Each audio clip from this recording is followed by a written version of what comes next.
असल में इस देश में ये दुर्भाग्य रहा है कि कुछ ऐसे तबके के लोग जो समाज को दंगों में धकेलने का काम, दंगों की आग में धकेलने का काम करते रहे हैं, उनको राजनीतिक संरक्षण मिलते रहे हैं। एक ट्रक यूनियन का वहां पर नेता था, नेता कहा जाए या वो उसे गुंडा कहिए, मंजर अली, जो वहां Mahatma Gandhi memorial degree college में सदस्य बनना चाहता था और वो नहीं बन पाया, तो उसके लिए उसने समाज को दंगों की आग में धकेला और गलत अफवाहें फैलाकर हिंदू मुसलमानों के लड़कों को भड़काया और मुस्लिम समाज को भड़काकर और हिंदू समाज के प्रति आक्रोशित किया और वो झगड़ा हुआ। और उसमें हमारे झगड़ा तो खैर दोनों तरफ का माना जाता है, दंगा हुआ एक तरफ से किया गया, तो मुस्लिम लड़कों के द्वारा जो वो घटना को अंजाम दिया गया। हमारे हिंदू समाज के लोग जो अपनी जान बचाने के लिए सेठ जी की दुकान के अंदर बंद हो गए थे, उन दुकान पर मिट्टी का तेल छिड़क कर आग लगाई गई, जिंदे जला दिए गए लोग। उनके परिवारों से पूछ कर देखिए कि क्या उनकी पीड़ा वो भूल गए हैं। जो ये गड़े मुर्दों की बात करते हैं, वे जरा कभी उनके यहाँ घर जाकर होके तो आए, पूछ के तो आए कि क्या उनको पीड़ा है या ये वो याद है या भूल गए हैं। क्या उनको न्याय नहीं मिलना चाहिए?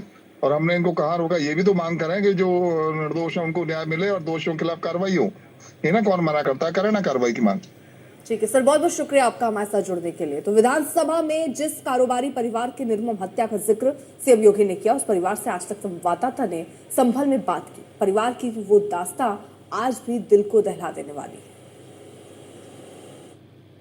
जैसे मेरे फादर ही थे या और लोग थे, तो वो डबल स्टोरी बना हुआ था।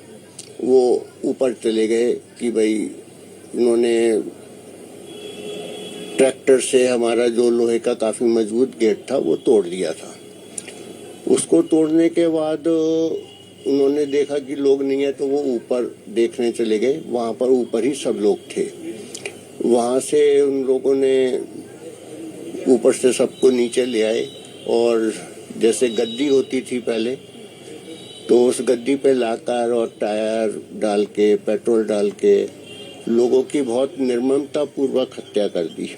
मेरे फादर को सब लोग मामा जी बोलते थे, क्योंकि पहले उनका हाथ काटा, पैर काटा, वो चीख रहे थे, बोल रहे थे भाई गोली मार दो मुझे, इस तरह से मत मारो। लेकिन उन्होंने ऐसा क्यों किया? ऐसा उनको ये था कि कुछ तो बिजनेस, कहते हैं वो मदद किया करते थे, काफी मदद करते थे लोगों की। यहाँ तक कि मतलब जितने भी मुसलमान हो गए या हिंदू हो गए, उनमें आपस में किसी तरीके का कोई डिस्प्यूट है, कोई झगड़ा है, तो सब लोग उनको बुलाते थे कि मामा जी आइए इसको निपटवाओ मामले को, या भाइयों में आपस में है।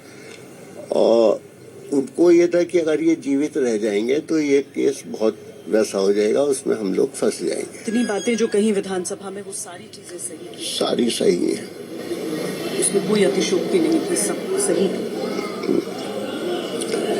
सारा कुछ उन्होंने सही बोला है, मतलब और इससे ज्यादा ही निर्ममता पूर्वक उन्होंने वो किया है। और यहाँ तक कि जो मेरा रसोईया था हरद्वारी लाल, जो बच गया था, उसका छोटा भाई था, वो उसके पास ही रहता था, 10th में पढ़ रहा था, उसकी भी उसमें मर्डर हो गया था।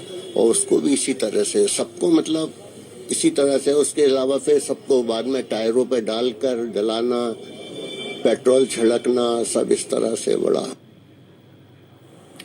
संतोष शर्मा मेरे सहयोगी इस वक्त तमाम जानकारी के साथ जुड़ गए हैं। कुमार अभिषेक भी हमारे साथ जुड़ गए हैं। सबसे पहले संतोष, आपका रुख करते हुए, जो रिपोर्ट अब फाइल की जानी है डीएम द्वारा, उसकी डेडलाइन क्या है और क्या लगता है उस डेडलाइन और समय सीमा को मीट कर पाएंगे डीएम? देखिए, इसमें सिर्फ डॉक्यूमेंट को खंगालना है, क्या कार्रवाई हुई थी। 1978 के दंगों में जो 184 लोग मारे गए, उसमें क्या एफआईआर दर्ज हुई थी, कितने लोग गिरफ्तार हुए और उन केसेस का क्या हुआ, और जो पीड़ित परिवार हैं वो कहाँ हैं, और जिन दंगों जो लोग दंगे के आरोपी थे या मास्टरमाइंड था, उसका क्या हुआ। तो ये तमाम चीज़ों को लेकर के डॉक्यूमेंटेशन करते हुए 1 सप्ताह में रिपोर्ट शासन को सौंपनी है। 1978 के 184 परिवार जो दंगे में मारे गए, जिस लोमहर्षक घटना की वजह से, अभी जैसे पीड़ित बता रहे थे कि पहले हाथ पैर काटे गए, फिर जिंदा जलाया गया, उनके बेटे को मारा गया, बाप बेटे दोनों मार दिए गए, कुल 184 परिवारों को बेदखल किया गया। उनके साथ ये निर्ममता इस दंगे की आग में झुलस कर विस्थापित हो गए। तो वो पूरे परिवारों को लेकर के रिपोर्ट 1 सप्ताह में संभल जिला प्रशासन को देनी है।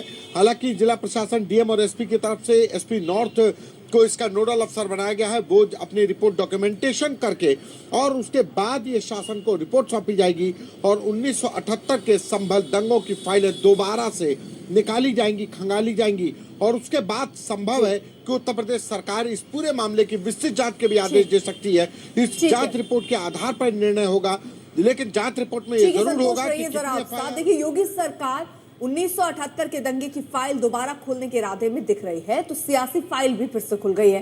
कांग्रेस और समाजवादी पार्टी कह रही है कि जांच हो लेकिन निष्पक्षता से। 1978 के दंगों को आज उभार करके भारतीय जनता पार्टी के लोग कहीं न कहीं सांप्रदायिकता के जहर को बढ़ाना चाहते हैं, सिर्फ इसलिए क्योंकि उनके पास उत्तर प्रदेश में बताने के लिए कुछ नहीं। उत्तर प्रदेश को आज फिर से दंगों की आग में ये लोग झोंकना चाहते हैं। मेरा बड़ा स्पष्ट मानना है कि 4 मुख्यमंत्री भारतीय जनता पार्टी के रहे थे उस ड्यूरेशन में, लेकिन आज तक उन्होंने जांच नहीं की। आखिर अब ऐसा क्या हो गया कि अब वो जांच कर रहे हैं? आइए जांच कीजिए, सच सामने लाइए, लेकिन उत्तर प्रदेश को सांप्रदायिकता में मत धकेलिए। और ये सिर्फ और सिर्फ एक आई वॉश है, इसके अलावा कुछ नहीं। सरकार जांच करवाती है, उसकी जानकारी तो सरकार को होगी, लेकिन निष्पक्ष तरीके से अगर ये जानकारियां होती हैं और इस प्रकार की हरकतें क्यों हुई वह कारण जानना जरूरी है।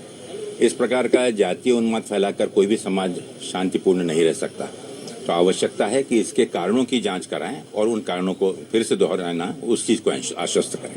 क्या हमारे आप उत्तर प्रदेश के निवासियों को ये भी बताना चाहेंगे कौन थे मुख्यमंत्री उस जमाने में 1978 में?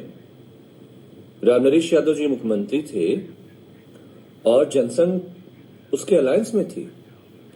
1978 में अगर हिंदुओं के साथ कोई जुल्म हुआ तो आज ये भाजपा के जो नेता अभी भी है तो क्यों खामोश थे? और 1978 के बाद इस उत्तर प्रदेश में 6वीं बार आपकी भारतीय जनता पार्टी की सरकार है। क्या जो 6 टर्म था, क्या आपको उत्तर प्रदेश के किसी ने रोका था आपको जज बिठाने के लिए? उत्तर प्रदेश के दंगों के जो इतिहास हैं उसमें आप जैसी सांप्रदायिक शक्तियां ही तो हमेशा हिंदू मुसलमान फसाद कराती रही हैं, जिसमें उत्तर प्रदेश का देश का नुकसान हुआ।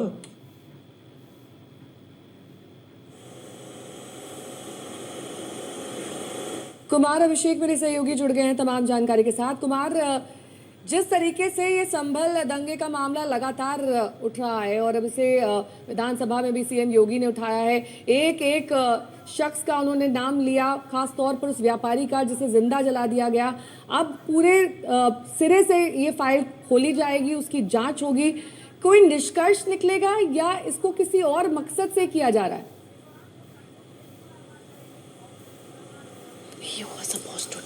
देखिए, निश्चित तौर पर उस वक्त जो ये घटना घटी उस वक्त के तमाम डॉक्यूमेंट मौजूद हैं और जैसा कि संतोष बता भी रहे थे कि पूरे डॉक्यूमेंटेशन की जांच के आधार पर ही 1 हफ्ते में रिपोर्ट देनी है। देखिए, 1 हफ्ते में 45 साल पहले की कोई किसी दंगे की जांच पूरी नहीं हो जाएगी, लेकिन निश्चित तौर पर या तो उस वक्त जो जांचें हुई उसको ठीक तरीके से इम्प्लीमेंट नहीं किया गया उनकी रिपोर्ट्स को, या बहुत सारी ऐसी चीजें रही होंगी जो सामने नहीं आई होंगी लेकिन डॉक्यूमेंटेड होंगी। मुझे लगता है जो 2 सदस्यीय कमेटी बनाई गई है, गृह विभाग और एसपी मानवाधिकार ने जो चिट्ठी जारी की, उसके बाद इन तमाम डॉक्यूमेंटेशन के जरिए ही ये रिपोर्ट आएगी और इस रिपोर्ट में निश्चित तौर पर पिन पॉइंट।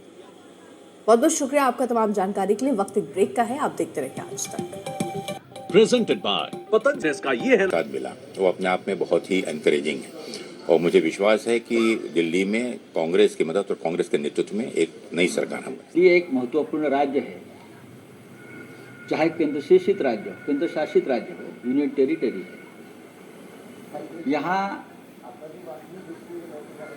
10 साल से लगभग ज़्यादा मानता हूँ मैं, आम आदमी पार्टी की सत्ता है और भारी बहुमत से यहाँ के लोगों ने अरविंद केजरीवाल जी के लीडरशिप में आम आदमी पार्टी को अपनी सत्ता सौंपी है और केजरीवाल जी ने यहाँ काम भी अच्छा किया है, बहुत अच्छा काम किया है, आदर्श काम किया है। चुनाव होने जा रहे हैं तो ये चुनाव मैं मानता हूँ फिर एक बार अरविंद केजरीवाल जी जीतने जा रहे हैं, तो आज तारीख घोषित करेंगे। पूरी तरह से महान जनता, लोकतुल्य मतदाता तैयार बैठे हैं जिताने के लिए। और जिस तरह से फैजाबाद लोकसभा के देवतुल मतदाताओं ने हमें फैजाबाद लोकसभा से मर्यादा पुरुषोत्तम राम की नगरी से जिता करके सामान्य सीट से एक देश और दुनिया में चर्चा कराई है और वहाँ के मतदाताओं का सम्मान बढ़ाया है, हमारे नेता का सम्मान बढ़ाया है और हमारी पार्टी का सम्मान बढ़ाया है। उसी तरह से इस चुनाव को भारतीय जनता पार्टी ने राष्ट्रीय स्तर का चुनाव बना दिया है। मिल्कीपुर का उपचुनाव की तिथि आई है और लेकिन हम लोगों ने अपनी तैयारी पूरी कर ली है और प्रत्याशी चयन की प्रक्रिया हमारी पूरी हो जाएगी। बहुत जल्दी हम लोग अपना प्रत्याशी घोषित करके और जनता के बीच में जाएंगे, लेकिन हमारी पूरी तैयारी है और निश्चित रूप से मैं विश्वास के साथ आपसे कह सकता हूं कि बड़े अंतर से भारतीय जनता पार्टी मिल्कीपुर के विधानसभा के उपचुनाव को जीतेगी। और जिस प्रकार से विपक्ष ने एक नेगेटिव एजेंडा लोकसभा चुनाव में चलाया था, उसका जवाब उत्तर प्रदेश की महान जनता ने विधानसभा के 9 उपचुनावों में दिया है और निश्चित रूप से उसी पद्धति को आगे दोहराने का काम उत्तर प्रदेश की जनता मिल्कीपुर में भी करेगी। बड़े अंतर से भाजपा जीतेगी। सरस्वती का पवित्र संगम होता है, बसता है श्रद्धा, आस्था और विश्वास का एक अनोखा शहर। दुनिया का सबसे बड़ा धार्मिक उत्सव महाकुंभ 2025 का आह्वान सबसे बड़े धर्म गुरुओं और मुख्यमंत्री एवं उप मुख्यमंत्री के साथ धर्म संसद 10 जनवरी दिन भर सिर्फ आज तक पर।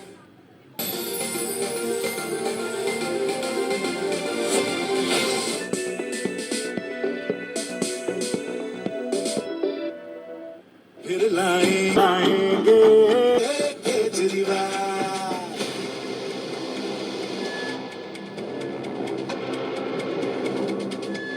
यूं तो दिल्ली की सत्ता का दंगल बीजेपी और आम आदमी पार्टी के बीच चल रहा है, लेकिन इस बार कांग्रेस भी उम्मीदों से है।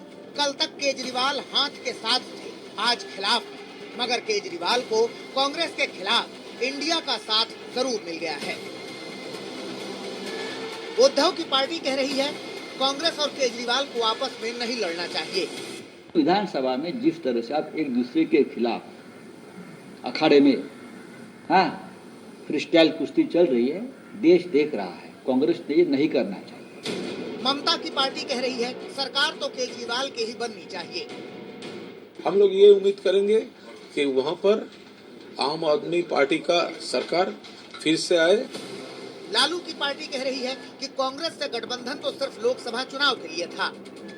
तो पहले से तय था इंडिया अलायंस जो है वो लोकसभा के लिए। और 2-3 हफ्ते पहले दिल्ली में आम आदमी पार्टी के चुनावी कार्यक्रम में साथ देने पहुंचे समाजवादी पार्टी के अध्यक्ष अखिलेश यादव ने तो स्वयं कह दिया कि दिल्ली में वो केजरीवाल के साथ हैं।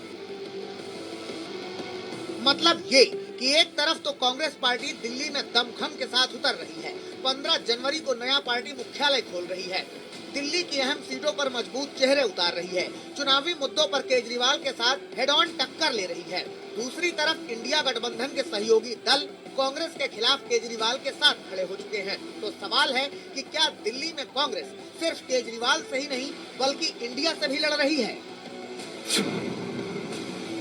कांग्रेस पार्टी भारतीय जनता पार्टी के पक्ष में खड़ी हुई है। कांग्रेस को रेस में ही मान नहीं रही है आम आदमी पार्टी की। कांग्रेस कहीं रेस में ही नहीं है दिल्ली के चुनाव। वो तो विपक्ष है हमारे लिए। ये बिल्कुल साफ हो गया है कि दिल्ली के चुनाव में कांग्रेस के दिल्ली के नेताओं ने भारतीय जनता पार्टी से साठगांठ कर ली है। यही पार्टी कहती थी कि कांग्रेस तो कहीं नहीं है, बिना पूरी तरह जमीन पर उतरे ये इतने डर गए हैं, तो ऐसा ना हो जाए कि जब हम जमीन पे उतरे भागे जाएं चुनाव से। दिल्ली के चुनाव में इंडिया गठबंधन के दो दोस्तों की दोस्ती में कुश्ती का असर दिल्ली से बाहर कितना है ये कहना मुश्किल है, क्योंकि दिल्ली में केजरीवाल का साथ दे रही समाजवादी पार्टी को यूपी के मिल्कीपुर चुनाव में कांग्रेस साथ दे रही है, लेकिन वर्चस्व की लड़ाई वहाँ भी है। पूरे देश में तो साउथ में कौन हराएगा, पंजाब में किसने हराया? मध्य प्रदेश में भी चुनाव लड़ने गए थे, कांग्रेस को हरा करके भाजपा की सरकार बना के आए। वैसे इंडिया गठबंधन के दल दिल्ली में कांग्रेस के खिलाफ आम आदमी पार्टी का साथ देने को तैयार दिख रहे हैं, तो मतलब साफ है कि साथी दल दिल्ली में कांग्रेस की जमीन वापसी की उम्मीद कम देख रहे हैं, क्योंकि पिछले 3 चुनावों के आंकड़े बताते हैं कि 2008 में जिस कांग्रेस के पास 40.3% वोट शेयर के साथ 43 सीटें थी, वो 2013 आते आते 24.7% वोट शेयर बचा था और सीटें बची थी 8। फिर 2015 में तो कांग्रेस के हाथ सिर्फ 9.7% वोट बचे और सीटें हो गईं 0। 2020 में और बुरा हाल हुआ, वोट परसेंट बचा 4.3 और सीटें 0 ही रहीं। ऊपर से कांग्रेस ने 11 साल पहले केजरीवाल का साथ देकर जो गलती दिल्ली में की थी, उसे फिर 2024 में दोहरा दिया। नतीजा हुआ कि 2014 के लोकसभा चुनाव के दौरान जिस कांग्रेस के खाते में दिल्ली में 15.2% वोट बचे थे और जो 2019 में बढ़कर 22.6% तक पहुंचे थे, वो केजरीवाल के साथ मिलकर लड़ने के बाद 2024 में घटकर सिर्फ 19% रह गए। उधर 2019 के लोकसभा चुनाव में दिल्ली में 18% वोट पाने वाली आम आदमी पार्टी कांग्रेस का हाथ थामकर 24.17% तक पहुंच गई। लेकिन इस बार कांग्रेस को दिल्ली में एंटी इनकम्बेंसी से बड़ी उम्मीदें हैं। यही वजह है कि जिस करप्शन और नाकामी के मुद्दे पर केजरीवाल ने कांग्रेस से दिल्ली की कुर्सी छीनी थी, उसी करप्शन और नाकामी के मुद्दे पर कांग्रेस अब केजरीवाल के झाड़ू के तिनके बिखेरने में जुटी हुई है। आज तक ब्यूरो। टीएमसी उद्धव आम आदमी पार्टी के साथ साथ बोले संजय सिंह। कुछ कांग्रेस संबल में 46